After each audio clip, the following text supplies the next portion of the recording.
Hello, I'm Babu Gogineni. I am in Australia and I am interacting with humanists, rationalists, and also some victims of religion.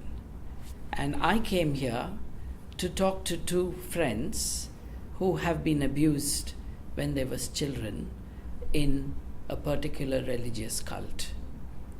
And the Prime Minister of this country recently issued a very moving apology. Let's find out what all this is about.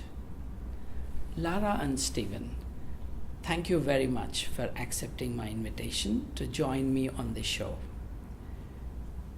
In October this year, the Prime Minister of your country, he issued an apology to children who are now grown up, some of them already dead. Over 50 years, it seems that the children did not get the attention they deserved when they brought up questions. What is all this about? On Monday, the 22nd of October, Prime Minister Scott Morrison issued a national apology to all the victims and survivors of institutional child sexual abuse within Australia. That took place in Canberra at Parliament. It was on behalf of the Australian Government for failing to listen to the plights of children and for allowing institutional sexual abuse to go unfettered for many, many years. It was a very beautiful and moving apology. I was present. I had been invited to attend along with Lara and about 400 other people in the Great Hall to listen to the Prime Minister's apology. So 400 people in the hall? So that's the number of victims over 50 years of institutionalized sexual abuse of children? Or are there more? Are there more outside that hall? He was apologising to all victims within Australia. There were many, many thousands of them. The people that were invited to attend were just a small representation of that number. The victims were in attendance as well as some of their supporters. I was there as a victim and as a supporter, and Lara was there as a victim and as a supporter. It was a national apology, and it was relevant to us because we were part of the report of Case Study 29, which was from the Royal Commission into Institutional Responses to Child Sexual Abuse. How do we know there were thousands when people don't even talk about it? About 8,000 people gave a submission to the Royal Commission, and they logged all of them. They recorded all of their calls. Some people wrote submissions. For example, I emailed in, and many of those people, I think about 5,000, also met with a commissioner personally. So there was so many that it was recorded because it was a very formal process, the Royal Commission. As a foreigner, I do not know what a Royal Commission is. I come from a republic. We have no queen or king. What does this Royal Commission do? What are its powers? Does it only inquire and recommend, or can it also punish? The Royal Commission into Institutional Responses to Child Sexual Abuse was introduced by former Prime Minister Julia Gillard, who made an announcement in 2012 to have a Royal Commission. It's a formal process, very similar to a courtroom. It's presided over by a justice, or justices in this case. It has greater powers than a normal court proceeding. It can compel people to attend, and it can compel them to answer questions. But it's balanced with justice. If you provide information that incriminates yourself, it can't be used against you to punish you. So it has no powers to punish people or to put people into prison. What it is fact-finding to understand the scope of an issue. In this case, it was child sexual abuse, so that it can be addressed, it can be fixed, the people can get help. It's under our process in Australia, a letter of patent has to be issued by the governor, which is endorsed by the Queen. In this situation, we had a Queen that signed off on the Royal Commission. We had a governor, another woman, who signed off on the Royal Commission, and at the time we had a Prime Minister, the third woman, who signed off on the Royal Commission.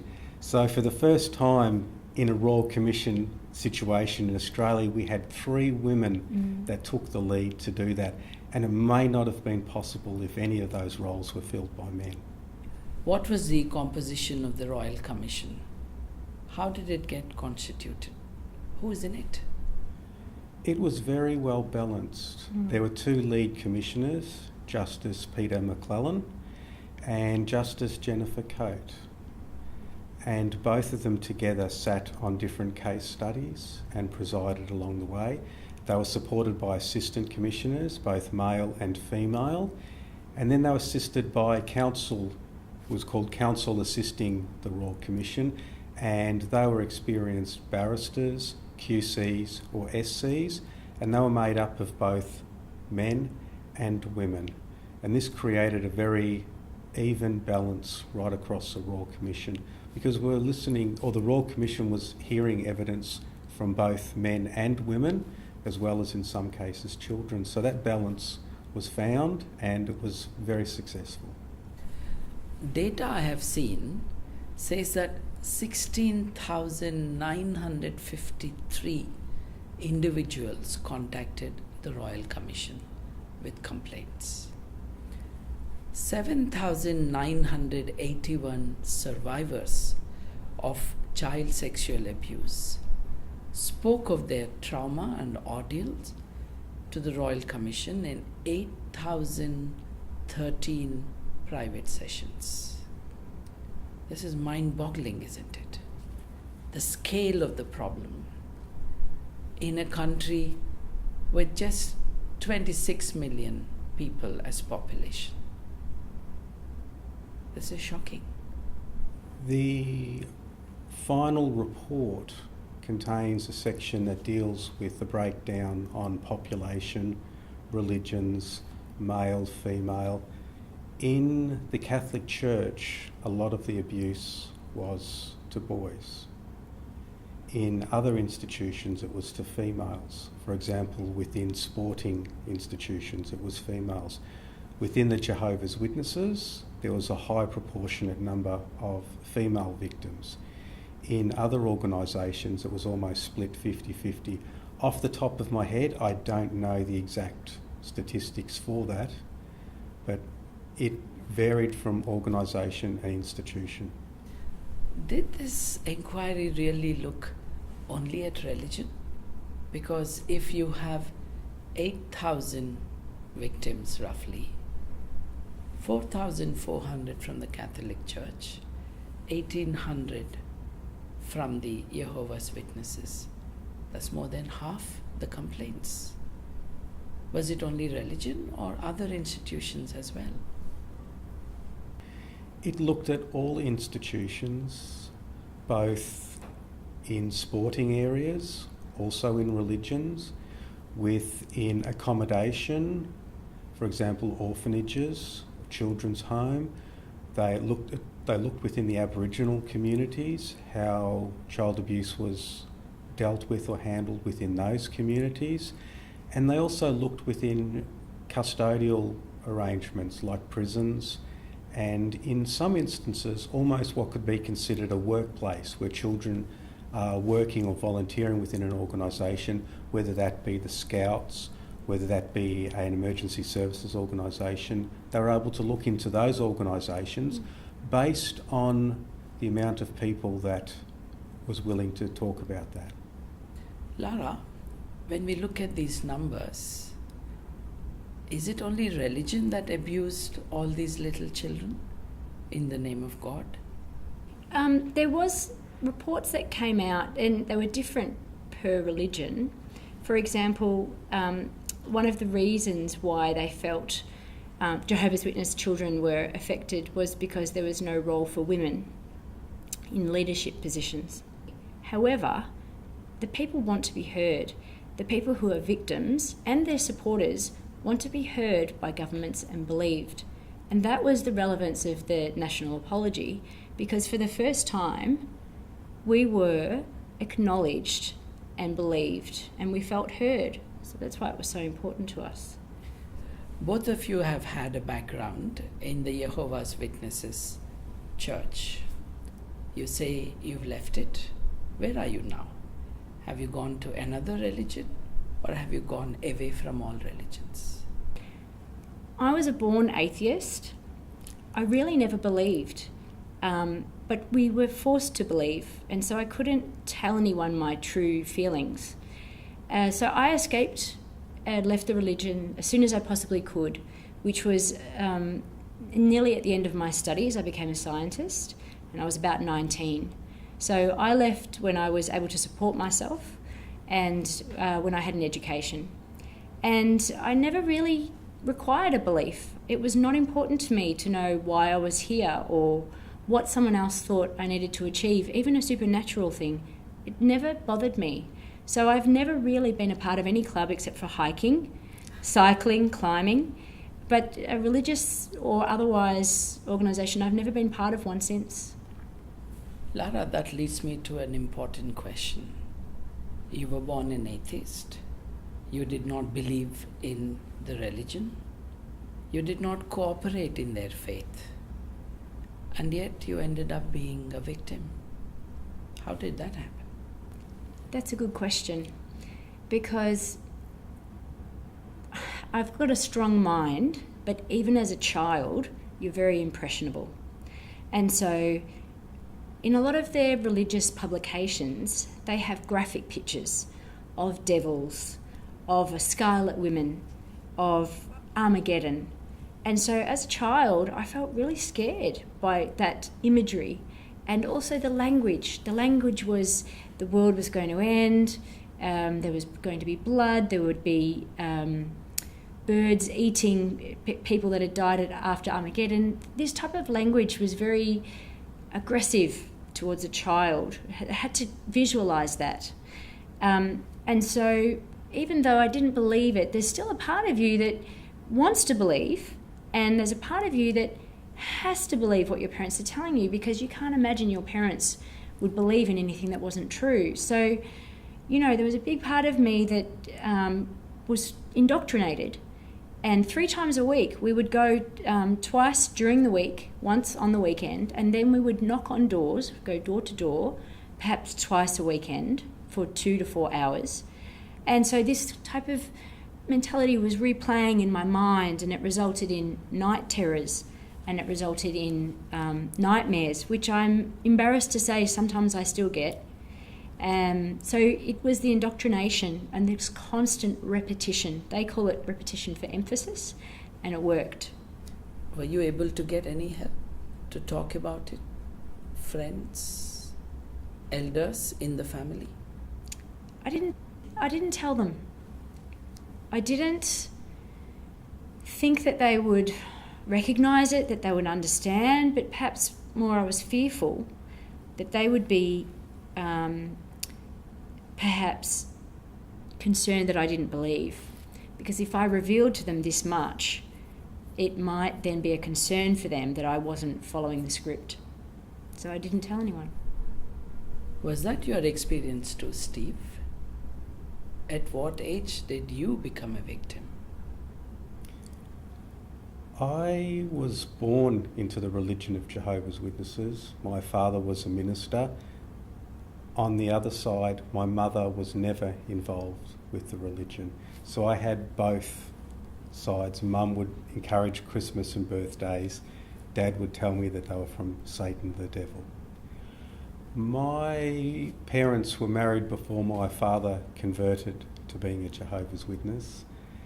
The religion heavily discourages current members from marrying outside of the religion, and those that do often receive a marking talk or restrictions on their ability to engage in congregational activities. You're allowed, but it's frowned on. My vulnerability came from believing. I believed what my religious leaders taught. I believed what I read in the Jehovah's Witness Bible. I believed what they wrote in their magazines and books from a very young age. They promised me as a child a panda. They promised me as a child to live forever in a beautiful paradise where everybody would be happy. But no one's there yet. No one has ever achieved those sorts of promises. They're always promises a long way into the future. Lara received the same promises that I did as a child. She was fortunate and saw straight through them. I wasn't fortunate. I believed. That's what made me vulnerable. That's what made me trust my elders, and that's what ultimately put me in a situation where that trust was taken advantage of when I was only young. Steve, you said elders. Are these elders in the family? Or are these elders in the church? Because in your church, in your former church, the leaders are called elders. Who are you talking about? In that instance, I'm referring to elders within the church structure, within the religious hierarchy. They were presented to me as a young child as someone to trust, as God's representative, that Jesus had appointed them, that they were fine men, that they could be trusted to go to with any of your problems. And unfortunately, I believed that, which led to me going to one of the religion's high-ranking elders with a problem that I had, and that is what led to my abuse. How did you respond to your abuse? It's a complicated story, it's a complicated situation.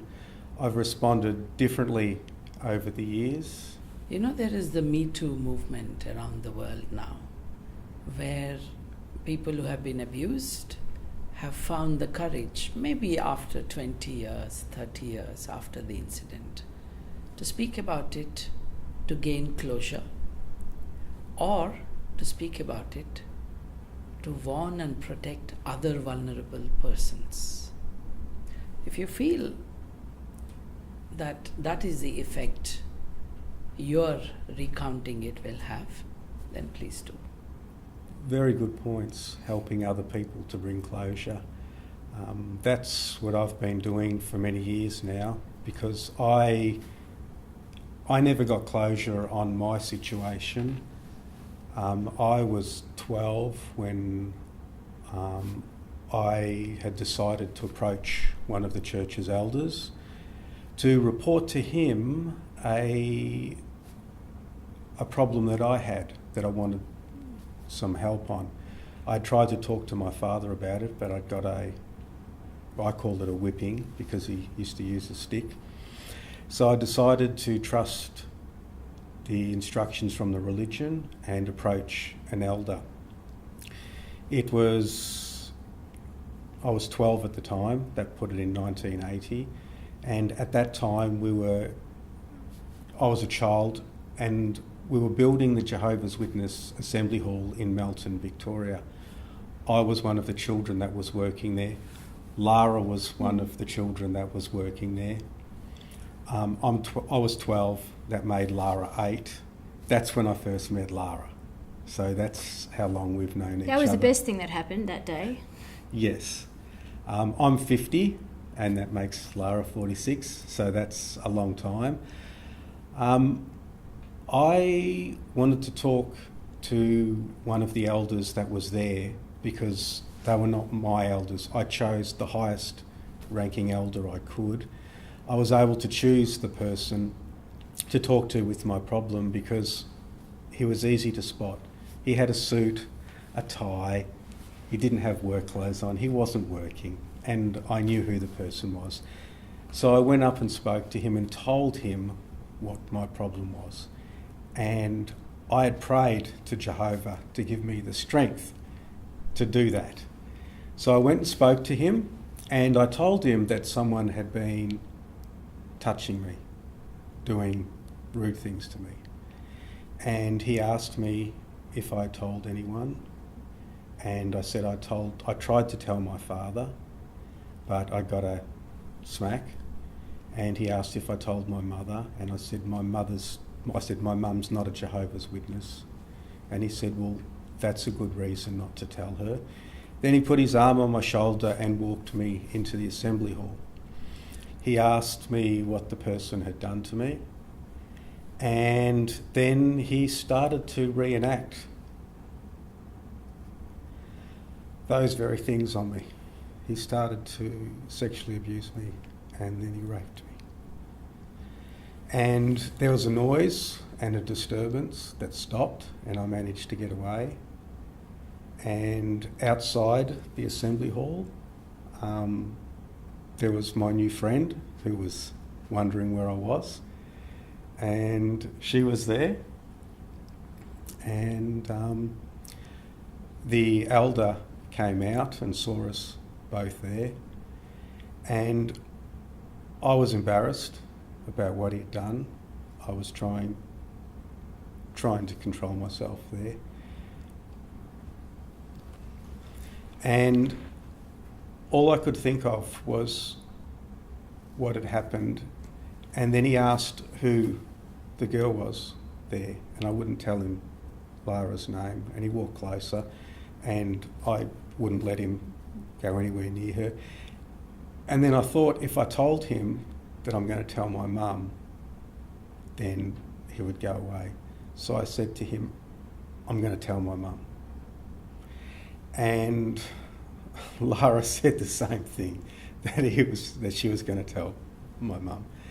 And we managed to get away. A few days later, I was at my own Kingdom Hall when my congregation elders wanted to talk to me.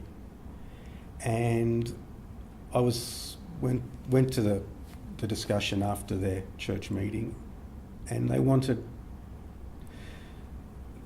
There's two things they wanted. One, they wanted me to admit to something that had happened at the assembly hall. And I thought, because they were from Jehovah, that they knew what had happened and I was going to get help. I had been accused of smoking a cigarette. I'd been caught by someone at the assembly hall smoking a cigarette, and I wasn't. And I was able to find out who the person was. It was my abuser. And the elders wanted to know the name of the girl that was there, and I wouldn't tell them. And my father told me to tell them, and I wouldn't tell them. And that night at home, I got a whipping from my dad, to tell, and I wouldn't. The next meeting, I was asked again, and I wouldn't tell.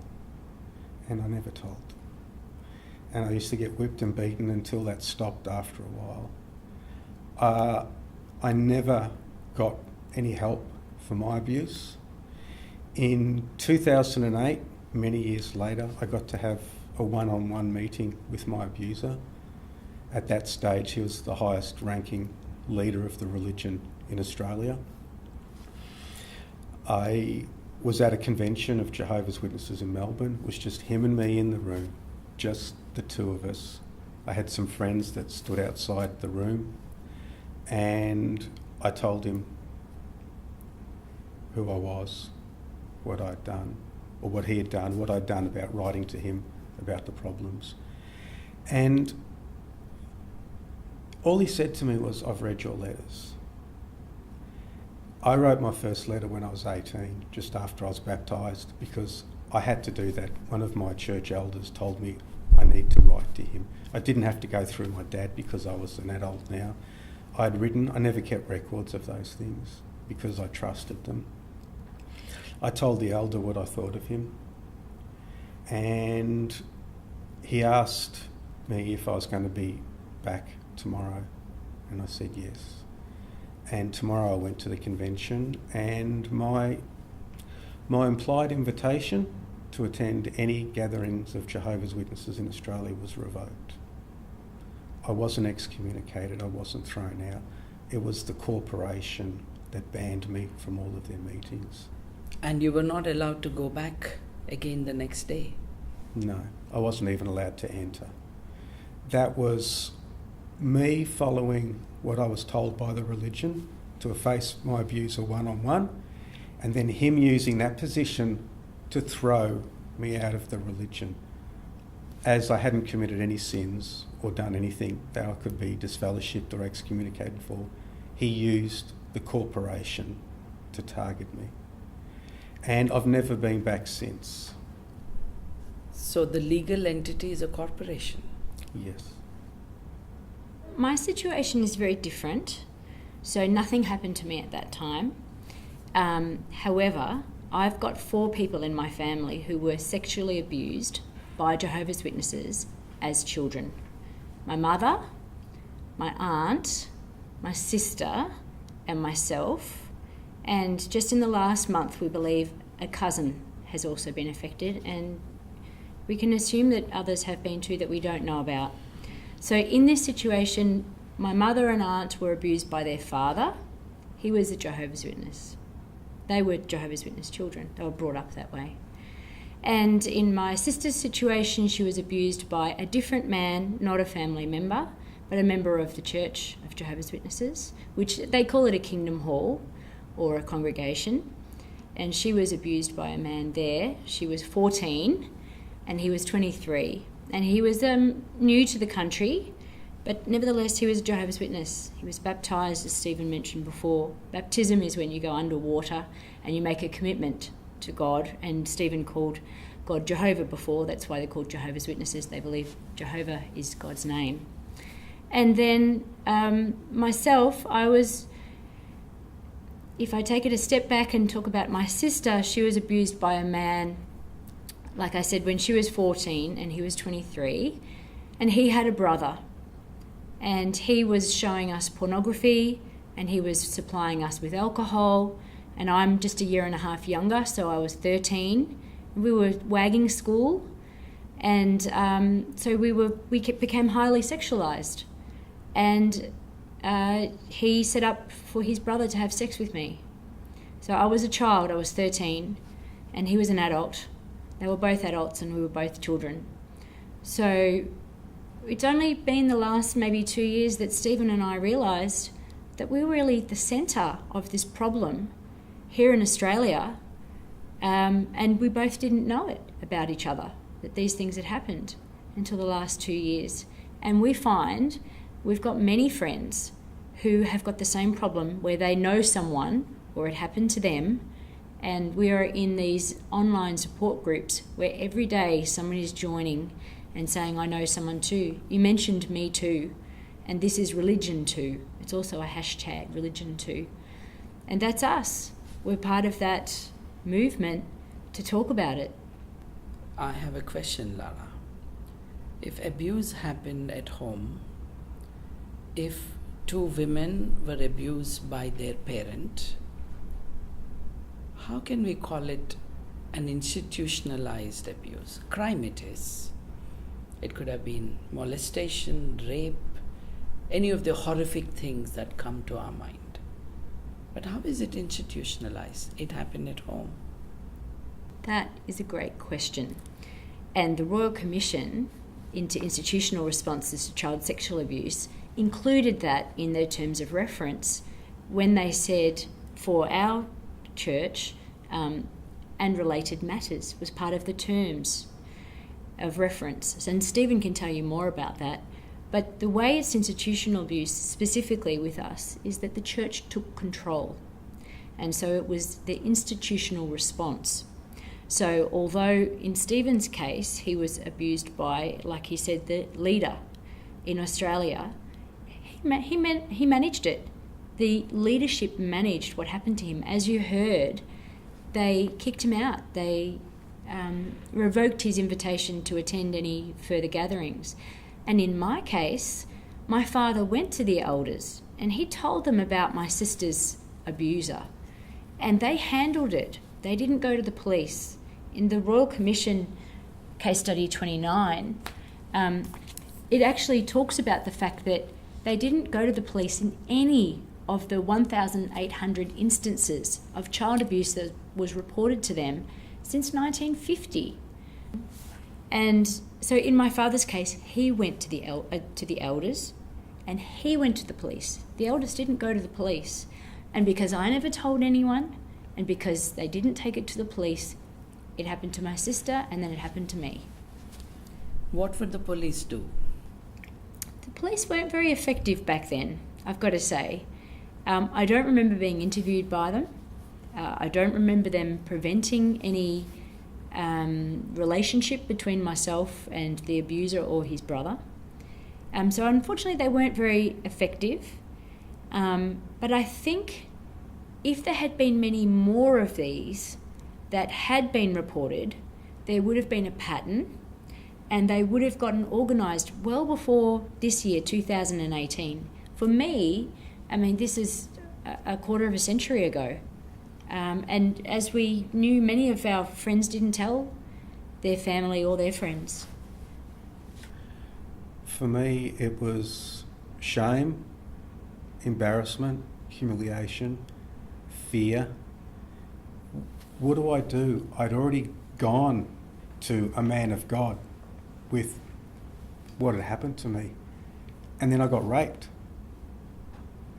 There's nowhere else to go after that. The only things that I did was I had just started high school. We had an art class, a pottery class. So I made out of pottery the face of the man. And then I moulded him into a demon. And then I gave him horns. And then I changed the horns to ears like a wolf. And then I put glaze all over it, dirty brown glaze, and baked it in the furnace at school. That was what I did at the age of 12. To lock that up, I've still got it.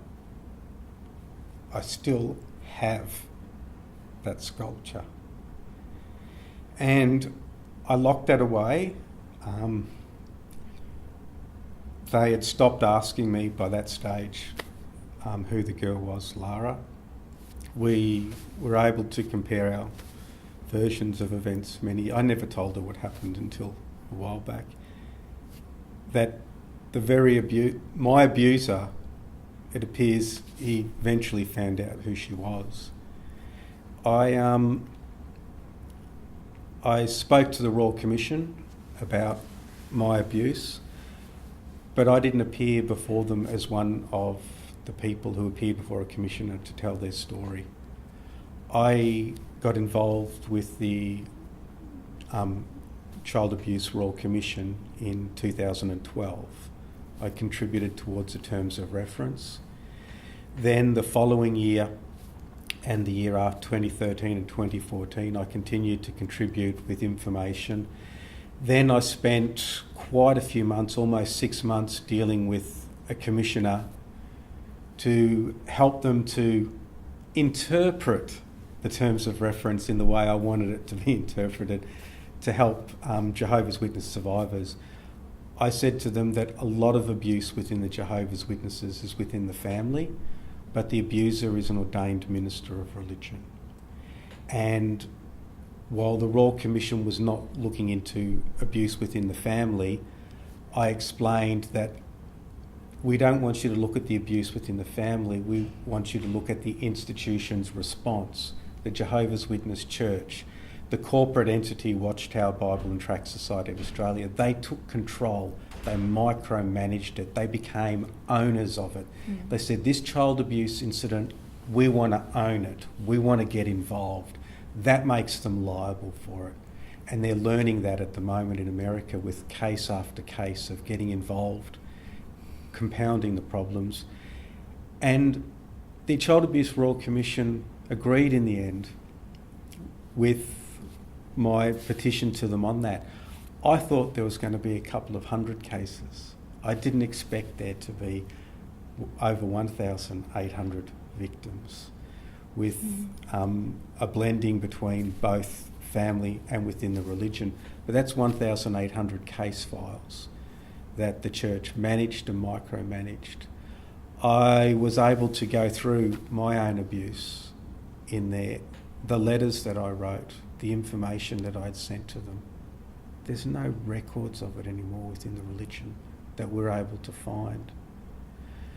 It didn't surprise me. I'd actually spoke about this matter with a meeting I had with the Australian Federal Police and lawyers for the Royal Commission.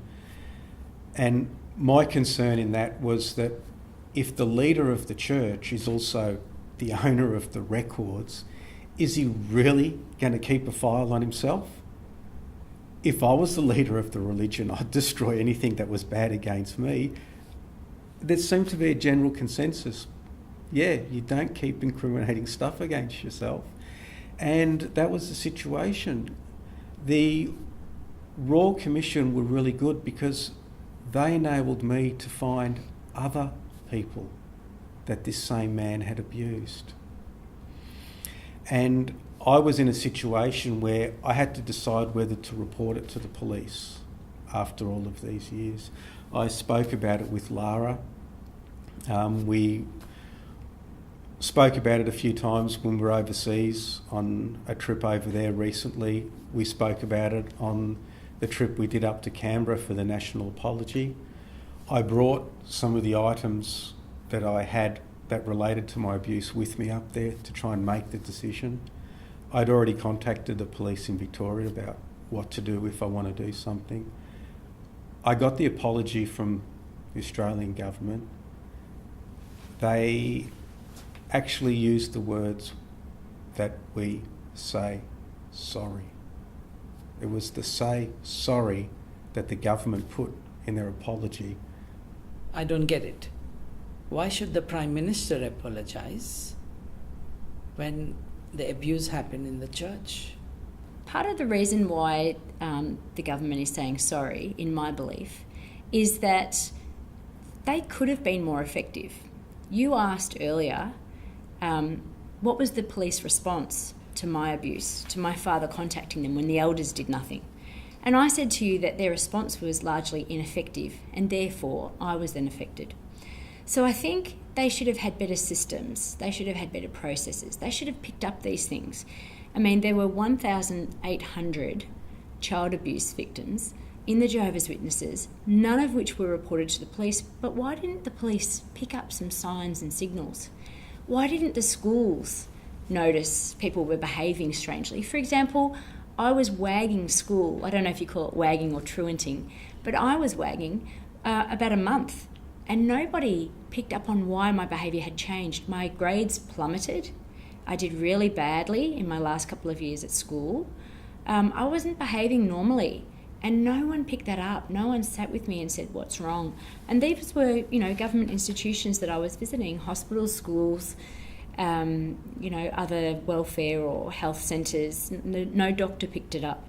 Until I was an adult, I was about 26 when I finally had a breakdown, and I had to go to a psychologist for 10 sessions because I hardly left the house for 2 years, and I couldn't understand how that had happened. It took so long for me to take stock of what had happened and reconcile myself to it.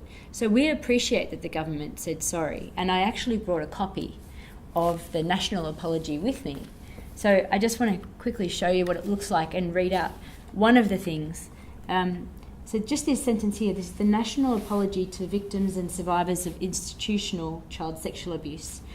And what I want to read out is answers your question. It says, we admit that we failed to protect the most vulnerable people in our society from those who abused their power. And this is exactly speaking to what you mentioned earlier. And the second sentence says, our community believed people and institutions who did not deserve our trust, instead of believing the children who did. So that's the second answer to your question, because they believed the religion over the children. And they said sorry, which we appreciate. And actually, Stephen and I are both wearing badges from that day, which was just last week, the 22nd of October, for the National Apology. And when we were there, we got to meet the Prime Minister and the Leader of the Opposition and the former Prime Minister, Julia Gillard, who approved the Royal Commission. And also at the national apology, we got to listen to the entire speech and really get some closure. But also there were some people who couldn't attend, and there were sessions set up throughout Australia for people to listen. And then afterwards we could take this information home, and for those people who couldn't be there, they can actually request one of these official apologies be sent to them. I was struck by this idea that for you, an apology is enough in response to a crime. Does that sound reasonable? Is it the correct thing to do? Would that give justice? Should not the church or the head of the church be prosecuted, brought to justice? Is there no responsibility towards the victims and for the rule of law? Should he be brought to justice? Yes. The apology from the government was apologising for giving them too much power, for believing him, for believing the religions and institutions, for not putting laws in place that listened to the children, that accepted what they were saying. That's the only sorry that a Jehovah's Witness victim is ever going to hear from anybody. The religion will never say sorry. 1,800 victims. They are the only institution in Australia that refused during the Royal Commission to apologise to one single person. They are not sorry. The government is sorry that they've let them get away for so long. And the Prime Minister gave an address when Lara and myself were present in the Great Hall of Parliament. He spoke about holding those institutions accountable that refuse to apologise, that refuse to join the National Redress Scheme. The National Redress Scheme is where victims can make a claim for compensation from the institution, and the government will facilitate that. But part of that includes a monetary payment and a written formal apology. But Jehovah's Witness leaders, the governing body of Jehovah's Witnesses, do not say sorry. Just before the Royal Commission commenced into looking into the religion, one of the leaders got onto the Jehovah's Witness broadcasting TV network and called the allegations apostate-driven lies. After the Royal Commission finished, the media was reporting recently on the findings. The church leaders are up there talking about fake news. Only their website has the news that you need to follow. Only trust them. My response is fake religion. Listen to the Royal Commission. If you don't want to listen to the news, don't want to listen to the religion, listen to the Royal Commission. We got an apology from the Prime Minister, and I'm chasing up my abuser now. I've already met with the police once over it. After their national apology the other day, Lara and myself drove back from Canberra. We had a good chat, made some decisions on what to do. I've contacted the police. I've started to assemble the evidence that I have, including the names of the elders who I told. Some of them have passed away, which is very inconvenient to me, considering they're all younger than my abuser. I was sort of hoping they'd still be alive. But what I'm hoping to do is make it so that he's held accountable for what he did to me. It might be hard, which is why I'm not mentioning his name, because if we go down the area of a criminal prosecution, then that will be for the courts or the police to release that. We have very unique laws in Victoria about revealing certain information which could prejudice a jury or in those areas even before a trial, so the name is not mentioned there. Will I get justice? I don't know. Will he say sorry? I think he could. I actually think he might actually say sorry. Surprisingly enough.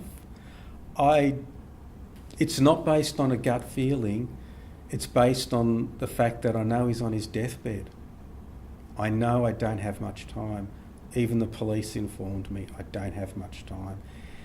The religion of Jehovah's Witnesses, the leaders there have quite a few years ago sorted out the problem of deathbed apologies.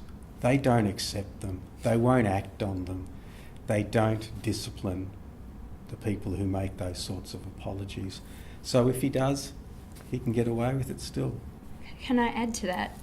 So I think we all can accept a genuine apology. If there was a genuine apology, which I don't believe will be forthcoming, then I could accept that as one part of closure. So you are saying you're so forgiving that you're okay to let it go with an apology. For one component is the sexual abuse. But there's much more than that, because we've been shunned, extremely shunned by our family and friends. So not only was there the abuse, but afterwards came the shunning. And in some ways that was much more painful, because we were excluded from our family, our friends, our network, everything. I mean, many Jehovah's Witness children are kicked out of home. In my case, I had to choose to leave. He wasn't allowed to enter even the Assembly Hall or the Kingdom Hall again. And that ostracism, that extreme shunning, which has lasted for us over a quarter of a century, has been so much more damaging. So on the one hand, I can accept an apology if it's genuine, which I doubt. But on the other hand, an apology is not enough, because it won't stop this happening to other children. And unless they change their policies, and unless they are brought to justice, legal justice, they won't do that. And unless they are paying for the pain that they have caused, it won't be a negative feedback mechanism. It won't be a sufficient feedback mechanism. So we need to have justice in terms of litigation. So for example, Stephen and I don't just care about our own cases, we care about cases globally. So he mentioned earlier we were travelling, and so for example, we were travelling to a protest in London, and we went to this protest, which was a 4-day protest in London just about 2 months ago, where we met with others from 15 countries. So we've told you about what happened for 1,800 in Australia, but we also know at least 15 other countries that are experiencing the same problem. I mentioned before New Zealand has got a Royal Commission. Also, in the UK, they currently have ICSA. It's the Independent Inquiry into Child Sexual Abuse. They also are not including the Jehovah's Witnesses. They should, because we know that this is happening the same globally. So it's very important that we speak not just on behalf of both of our cases and our families and what happened to us, but actually we're just typical. We're just normal former Jehovah's Witnesses that this has happened to. This is not unusual. Our stories are very much replicated throughout the world. Lara, you have been shunned, excommunicated, punished through exclusion. You were not even believed, and yet you have continued and found yourself again. What gives you the courage? What gives me the courage is actually people like Stephen, because 2 years ago I didn't know what he went through. I didn't know all the work he'd done to get us to the Royal Commission, because before the Royal Commission there were 2 independent inquiries in Victoria. I didn't know that he'd been working for 10 years on things like that. I didn't know all these people that were waiting behind the scenes to support us, that there were online support groups and there were physical meetups. For example, with atheist groups, there's physical meetups where you can get face-to-face support. So I didn't know all these people had done all this work. And when I found out, I was, for the most part, recovered and could help other people, I wanted to do that. So here's a big reason why I'm here and why I want to be a part of what he's started with his submissions to inquiries. Stephen, what would your strategy be at a global level? We know that abuse happened in your church. We also know that in the Catholic Church, 3,000, not victims, 3,000 priests perpetrated atrocities on tens of thousands of victims. How will you bring your expertise, your activism, your insight to bear upon the global situation? Very complex question. What are my strategies? When I started my activism work, which was just over 10 years ago, I didn't have a strategy. I didn't have a goal. The Victorian government passed child protection laws, the first of their kind in the world. So your area of work has expanded. It's not Victoria, it's Australia, and not just that, it's Europe and the US. So a lot is happening. But tell me one thing, are you happy with the recommendations of the Royal Commission? I'm not. I thought some of them were hesitantly made, not robustly articulated, and even pleading in some cases. How ridiculous that the Royal Commission, made of judges, should say to the local Catholic corporation or entity in this country that they should request the Holy See to change the canon law. Whereas Australia is a sovereign country. Yes, you have the Queen, but it's a sovereign country which can make its own laws. And yet, the Royal Commission is requesting a religious entity to request its superiors in another country to act. How absolutely absurd. It is a continuation of the failure of the institutions. I'm not going to defend the government, but I'll give another viewpoint.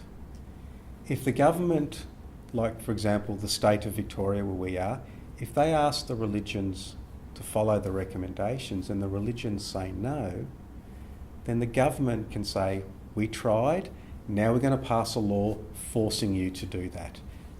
And that's what's now happening in jurisdictions, South Australia, Tasmania. They're passing laws that are designed to force the religions to comply with those recommendations.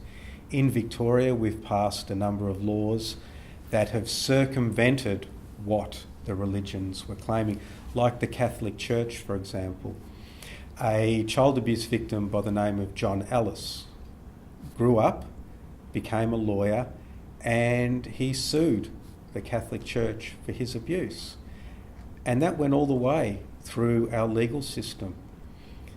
What he had done was something quite interesting, because he sued an organisation that did not exist as a legal entity. So the Catholic Church defended itself and said, we can't sue or be sued, we don't exist. But we do know the Catholic Church exists, we can see their churches. That became what's called the Ellis defence. You can't sue an entity or a person that doesn't exist under law. Like a babysitting club, that's not a registered organisation, you can't sue them. The Working with Children laws in Victoria circumvented that by saying you could sue the Committee of Management. But in John Ellis's case, he tried to sue the Catholic Church and it was found it didn't exist. Lara and myself had the opportunity recently in Canberra to meet with John Ellis and to talk a little bit about his experience. And that was a great opportunity. But back to when these laws are passed now, The Jehovah's Witnesses were given a lot of recommendations.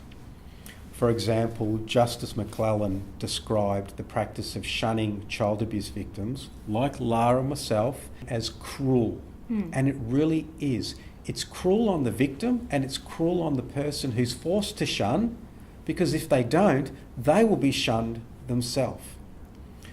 The religion has stated they are not going to change their policies and procedures. Their two-witness rule, where I'm required by the religion to produce 2 witnesses to the event, but the Royal Commission recommended they drop that 2-witness rule.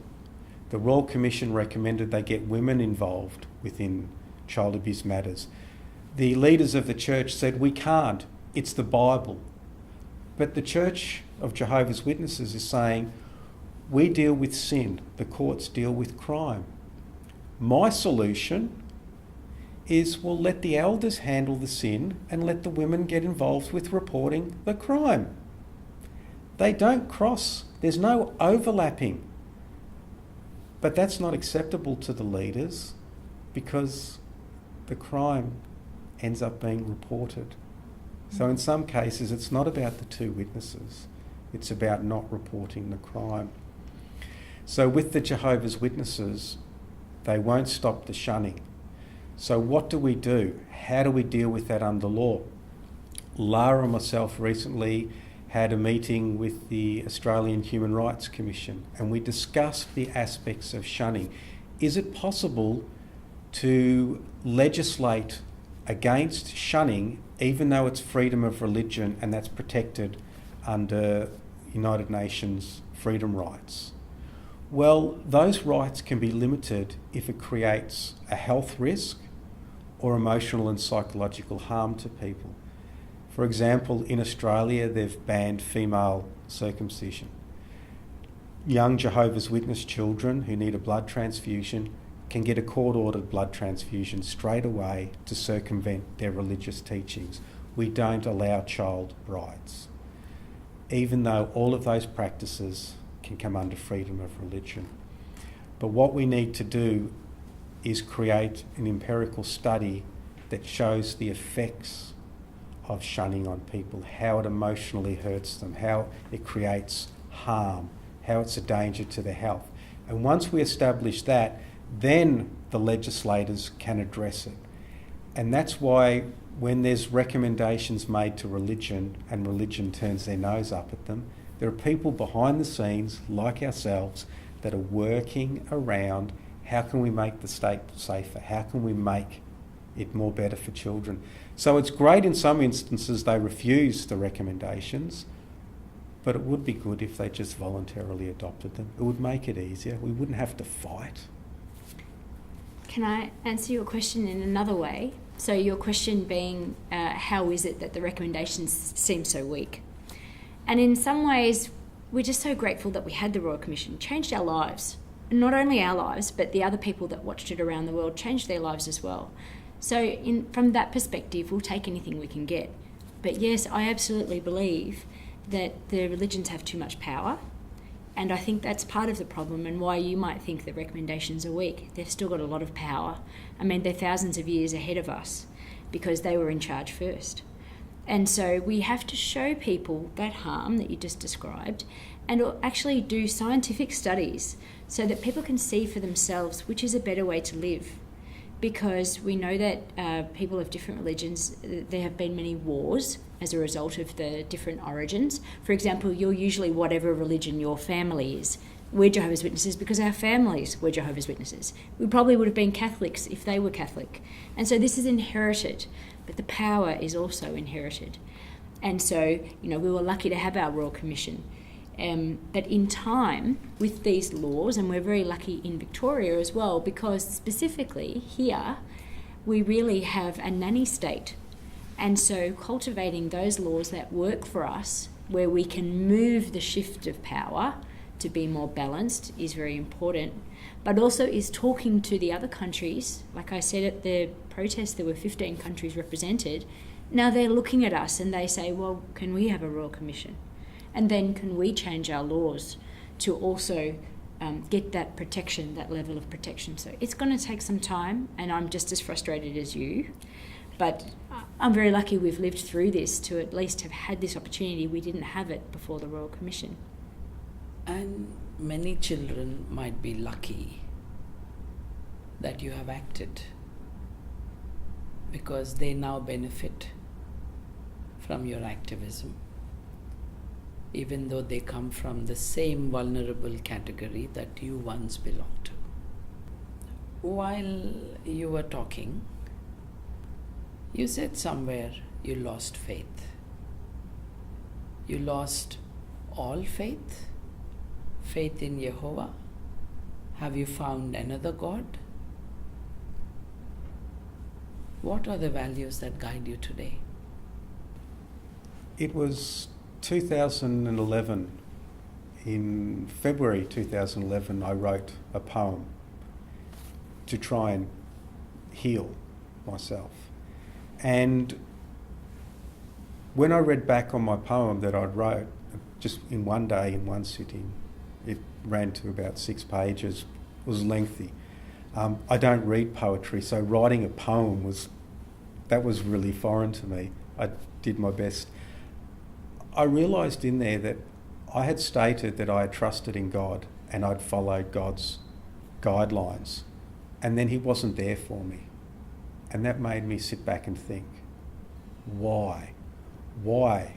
And I discovered in my poem that I'd spoken about believing in God as a child. And I recognised that I was lied to as a child. Liking evidence to make my decisions, I took a rational, scientific approach to what I'd always accepted as fact. I examined my religion, and stripping back the veneer, it was a whitewashed grave. But there was something that struck me very, very powerfully.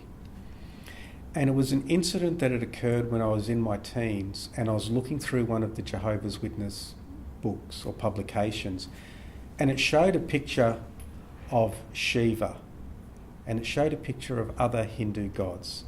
And they had many hands, some of them had many heads looking this way, that way. Then I was looking at them going, that is just weird. No wonder they're false religion. The next page, there were Greek gods of mythology.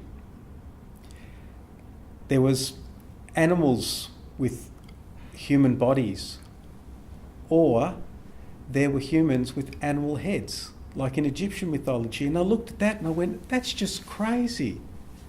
No wonder they're false religion from my childhood. And a few days later, I was looking through a Jehovah's Witness publication called Revelation Climax. And in there were pictures that the leaders of the church had put into the magazine, taken from the Bible, our teachings. There were animals with human heads. There were angels with 4 different animal faces. There were talking snakes, talking donkeys. And I sat there and I looked at it and I went, what? The very thing my entire life I'd laughed at other religions about, particularly Hindu faiths, my own faith had the exact same teachings. It was just a little bit different. A horse with a scorpion's tail. I started tracking through mythology. This was evident everywhere. So I took a step back and went, okay, something's not right. I'll take the scientific approach. And I read through the first book of the Bible from a scientific angle after having not read the Bible for quite a number of months. Genesis chapter 1, and it struck me straight away. The creation, it was not in scientific order. God created the sun, and on the first day, the sun rose. But plants were already in existence. So how was the plants already on the planet without the sun? And I had to sit there and come up with a rational explanation for myself. And all I could come up with was that the nation of Israel that Moses was a part of, Their day started when the sun rose in the morning. So when the sun rose, the plants and animals were already there. So that just made it into God's version of creation, which was completely backwards. And bit by bit, I looked at my religious beliefs and compared them against the facts and the evidence. And then I was able to take that and say, I trusted Jehovah when I was a child. I trusted him to do the right thing when I was 12. And I got abused. I got raped because I followed what he said. I trusted him. And these people are his representatives. And that started to eat away, and I lost my faith in God.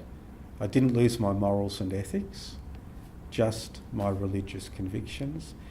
And it was only earlier this year, Lara and myself had been meeting with humanists, rationalists, secularists, atheists, giving presentations, learning about how they believe, what they teach. And we came across rationalists, and we read about rationalism. And Lara sat there reading it out loud to me. First it was Wikipedia, then it was the Rationalist Society of Australia, their interpretation of it. And we just looked at each other and just went, We're rationalists. We're rationalists. Bang, just like that. There's nothing to believe in.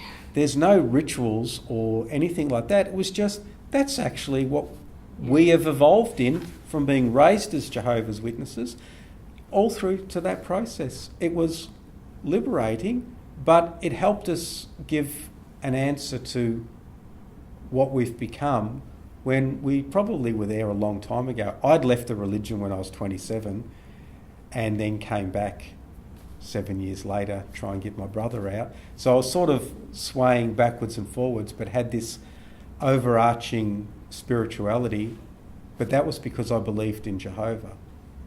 But to be hurt by following his guidelines sort of shatters that approach, like finding your dad's not your dad.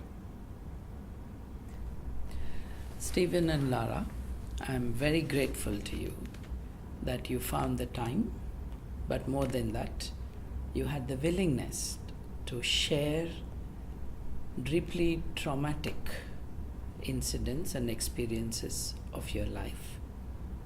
But we doing this so that we can warn others and we can tell others that if they stand for their rights, justice can be done. And for having cooperated in that, I'd like to thank you on behalf of Progressive Atheists of Australia and the South Asian Humanist Association. In my own country, in communities I am close to, faith has created many victims, many of them the kind that you have been. And I hope that this experience of not just suffering, but of responding to abuse, of fighting impunity with human rights, will be inspiring to people in other countries and in other situations. Thank you very much. Belief, faith. You can believe based on facts, but faith does not require facts. Faith is often irrational, and where there is irrationality, there is also damage to human values and rights. In this excruciating, harrowing narration of personal tragedy, one thing stands out. Little children were told not to question the elders. Little children were told God would protect them when bad people did something to them. Forget not that it was the bad people who were telling them that. They used religion and God as a cover for their nastiness, for their abuse of other human beings. This is a warning to us. It's also an inspiration that in Australia, a few activists were able to instigate, unlike Stephen, even help create the terms of reference of a Royal Commission's institution, operation, inquiry, and recommendations. So if a few people who are determined not to allow their abuse of their rights, the destruction of their dignity, then the wicked will not win. Do not get lost in these ideas of sin. These are crimes. The punishment for your sins will not be in the afterlife. It has to be now, here, and in a fair way. I hope those who are watching this, who have watched this, have been able to get that message. Near you, in a different faith community, there might be a different kind of exploitation. Do not wait for God to help them. You are there, maybe you can help them. Maybe you should tell the police, maybe the local Human Rights Commission. Maybe you should bring the local psychiatrist to talk to a child, a grown-up, an old person who seems lost or is behaving different to their earlier personality. Help them. Use reason, not religion. Thanks for watching.